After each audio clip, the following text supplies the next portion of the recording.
ओम शांति। मुरली की तारीख है 11/2/2026।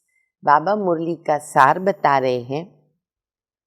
मीठे बच्चे, सबको ये पैगाम दो कि बाप का फरमान है, इस पुरुषोत्तम संगम युग पर पवित्र बनो तो सतयुग का वर्षा मिल जाएगा।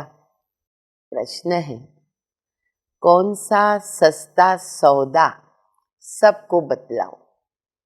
उत्तर है, इस अंतिम जन्म में बाप के डायरेक्शन पर चलकर पवित्र बनो तो 21 जन्मों के लिए विश्व की बादशाही मिल जाएगी। ये बहुत सस्ता सौदा है। यही सौदा करना तुम सबको सिखलाओ। बोलो, अब शिव बाबा को याद कर पवित्र बनो तो पवित्र दुनिया के मालिक बनेंगे। तो बाबा कह रहे कि मैं हूँ सौदागर। सभी को समझाओ कि बाबा से कौन सा सौदा करना है, कैसे सौदा करना है और यह सौदा कितना सस्ता है। कहते बच्चे, ये अंतिम जन्म पवित्र बनो तो तुम पावन दुनिया का मालिक बनेंगे। बाबा तुमको कितना अच्छा वर्षा देते हैं। मैं आया हूँ मनुष्य से देवता बनाने और ये है पुरुषोत्तम संगम युग। उत्तम ते उत्तम जो देवताएं हैं, ऐसा बाबा हम बच्चों को पुरुषोत्तम बनाते हैं। डिटी वर्ल्ड सॉवरेंटी तुमको मिल जाएगी। बाप की मत पर अंतिम जन्म पवित्र बने, ये बाबा कहते सबको बताओ। बाप की याद से सतो प्रधान बन जाएंगे। मनसा वाचा कर्मणा, कोई भी उल्टा सुल्टा काम नहीं करना है। ये बहुत ध्यान से हम सुने। मनसा वाचा कर्मणा, कोई भी उल्टा कर्म न करें। देवताओं को कभी खराब ख्यालात नहीं आते, उनका मन वचन कर्म श्रेष्ठ है। संकल्प भी नहीं आता और मुख से ऐसा कोई वचन भी नहीं निकलता, कड़वा वचन। तो बाबा कहते कर्म भी उनके श्रेष्ठ होते हैं, देवी देवताओं के। सर्वगुण संपन्न, उसके अंदर सब कुछ आ गया। फिर बाबा कहते बच्चे देखो, विनाश तो सामने खड़ा है, ये महाभारत की लड़ाई है। तो इसीलिए अगर तुम बच्चे अभी मन वचन कर्म पर ध्यान देंगे तो भी कर्म नहीं बनेगा। अगर मन में संकल्प आया और कर्म में ला दिया तो वो फिर विकर्म का खाता बन जाता है। तो बाबा से प्रतिज्ञा करो और अंडरलाइन करो, पवित्र बनने के बिगर मेरे पास नहीं आ सकते हो। पवित्र बनकर मेरे से बुद्धि योग लगाओ, मेरे पास आ जाएंगे। जन्म जन्मांतर के तुम्हारे पाप सभी योग से खत्म हो जाएंगे। ये बाबा ऑफर करते हैं। कितना बाबा याद के लिए बता रहे। फिर सेवा के लिए भी बाबा कहते हैं, ये प्रदर्शनी मेला आदि करते हैं ना बच्चे, सबका कल्याण होता है। अब बाबा तो राह दिखा रहे, बच्चे चाहे करे या न करे, सौदा तो बड़ा फर्स्ट क्लास है। फिर बाबा कहते बच्चे भाषण करते हैं परंतु कभी कभी पॉइंट्स भूल जाती है। बाबा वकील का मिसाल दे रहे हैं, डॉक्टर का मिसाल दे रहे हैं। वकील भी क्या करते हैं, बहुत सारी पॉइंट्स उनके पास होती है। फिर बोलने के बाद उनको भी कभी ख्याल आता है कि ये पॉइंट भूल गए। ऐसे ही जब बाबा के बच्चे भी भाषण करते हैं तो बाद में ध्यान पर आता है कि ये बात बताने को रह गया। तो बाबा कहते हैं उसकी भी प्रैक्टिस करो। फिर बाबा चूहे का मिसाल देते, कैसे समझाओ? चूहा क्या करता है, काटता है फूंक मारता है, काटता है फूंक मारता है, मालूम नहीं पड़ता है। तो बाबा कहते चूहे से भी ये गुण उठा और ऐसा समझाओ कि सांप भी मरे और लाठी भी न टूटे। तो ऐसे बहुत सारे सर्विस के युक्तियों को बाबा हमें बता रहे हैं। लेकिन ये कौन कर सकता है? बाबा कहते जिनको सर्विस का शौक होता है वो बच्चे भागते रहते हैं। फिर बाबा कहते जैसे दूसरा मिसाल अमृत कलश है, अब उन्होंने लक्ष्मी को दिखा दिया।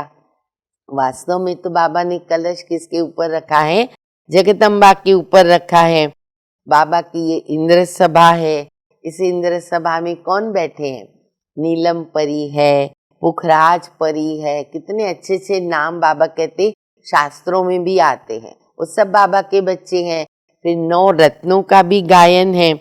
तो बाबा को याद करना है और इस यात्रा में दौड़ी पहनना है। जितना याद तेज होगी ना, बाबा कहते जैसे तुम तेज दौड़ी पहनते हो।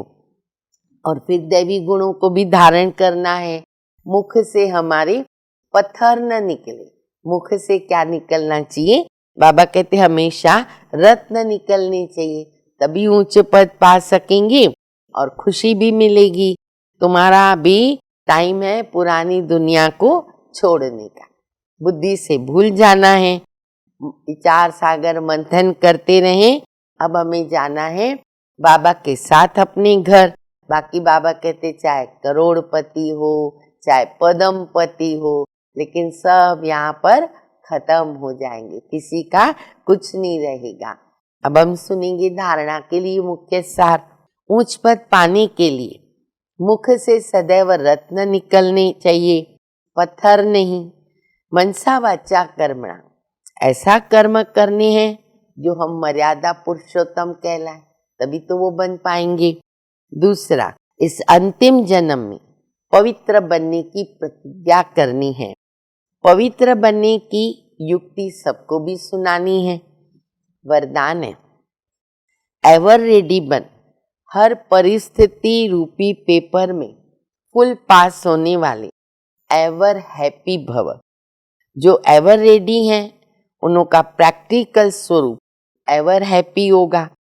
कोई भी परिस्थिति रूपी पेपर व प्राकृतिक आपदा द्वारा आया हुआ पेपर व कोई भी शारीरिक कर्म भोग रूपी पेपर आ जाए, इन सब प्रकार के पेपर्स में फुल पास होने वाले को कहते एवर रेडी। जैसे समय किसके लिए रुकता नहीं है, ऐसे कभी कोई भी रुकावट रोक न सके। माया के सूक्ष्म व स्थूल विघ्न 1 सेकंड में समाप्त हो जाए, तब एवर हैप्पी रह सके। पेपर हमारे पास चारों तरफ से आएंगे। प्रकृति की तरफ से भी आएंगे, कर्म भोग की तरफ से भी आएंगे, स्वभावों की रीति से भी आएंगे। लेकिन बाबा कहते बच्चे एवरेज, अचानक, एवर रेडी और बहुत काल का जमा, ये 3 बातें बाबा हमको अव्यक्त रीति से भी अंडरलाइन कराते। ठीक करेंगे। स्लोगन है, समय पर सर्वशक्तियों को कार्य में लगाना अर्थात मास्टर सर्वशक्तिमान बनना। अव्यक्त इशारा, एकता विश्वास की विशेषता द्वारा सफलता संपन्न बनो। एकता के 2 आधार है। एक है विश्वास फेथ, दूसरा लव प्यार। कभी भी 1-2 में विश्वास कम न हो। एक ने कहा दूसरे ने माना, कहते ना एक ने कहा दूसरे ने माना, वो है ज्ञानी। ये विधि है एकता के सूत्र में पिरोने की। दिल का आपसी स्नेह समीप लेके आता है।